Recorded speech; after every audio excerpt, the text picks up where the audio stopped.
महागाई आणि गॅस दरवाढीमुळे कोल्हापूरमध्ये काँग्रेसनं निषेध आंदोलन केलं। सातत्यानं महागाईमध्ये वाढ होती आणि भाजप सरकारचा धिक्कार करत काँग्रेसकडून जोरदार निदर्शनं केली गेली।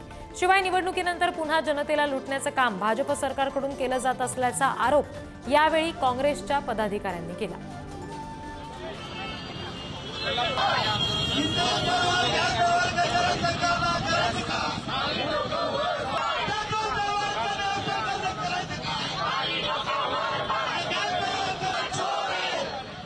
जनतेचे प्रश्न हातामध्ये घेऊन रस्त्यावर उतरण्याची काँग्रेसची जी पूर्वपरंपरागत या ठिकाणी जी भूमिका आहे ती आम्ही या ठिकाणी आज उतरवतोय आणि काँग्रेस जनतेचे प्रश्न घेऊन कायमपणे रस्त्यावर उतरलेला आपल्याला पाहायला मिळेल आणि असाच लढा आम्ही शेवटपर्यंत देणार। जोपर्यंत जनतेचे प्रश्न हे सोडवत नाहीत, जोपर्यंत जनतेची या ठिकाणी फसवणूक थांबली जात नाही, तोपर्यंत आम्ही रस्त्यावर उतरून या ठिकाणी आंदोलन करणार। ही काँग्रेसची या ठिकाणी भूमिका आहे। महिलांना न्याय मिळवून देण्याची, जनतेला न्याय मिळवून देण्याची आमची भूमिका आहे।